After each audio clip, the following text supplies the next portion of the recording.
তখন আমি প্লেট ভরে মাটন খেতাম, আর এখন নো মাটন নো চিকেন। এখন আমি এগিটেরিয়ান পারসন। তো এটা একটা অন্নপ্রাশন ব্লগ, এটা অনেক পুরানো, তো আছে যখন ভাবলাম শেয়ার করে দিই। তো এইভাবে বাসে করে ঘুমাতে ঘুমাতে আমি অন্নপ্রাশন বাড়িতে গিয়ে পৌঁছালাম। এটা ছিল আজকে ভেন্যু। আমাদের যাওয়ার আগে গান বাজনা হচ্ছিল, কিন্তু আমরা সেটা দেখতে পাইনি, কারণ আমরা একটু লেট দেরি করে ঢুকেছিলাম।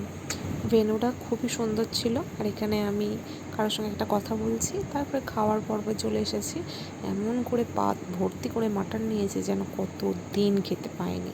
ভিডিওটা দেখে আমার এখন নিজের খুব লজ্জা লাগছে, তো লজ্জা করে লাভ নেই, তখন খেয়ে নিয়েছিলাম। আর এটা হচ্ছে ছেলের মা, মানে যার অন্নপ্রাশন হচ্ছে তার মা। এখানে ওকে বান্ধবী, মানে আমার ননদ জোর করে খাইয়ে দিচ্ছে, আর ও খাবে না, ও ছাড়বে না। তারপরে এখানে চলে এলো ছেলে, যার অন্নপ্রাশন হচ্ছে। সারাক্ষণ ঘুমিয়েছিল বেচারা। আর এই দেখো আমার ঘরের অবস্থা। কোথাও যাওয়ার আগে ঘরটার অবস্থা ঠিক এইরকমই হয়।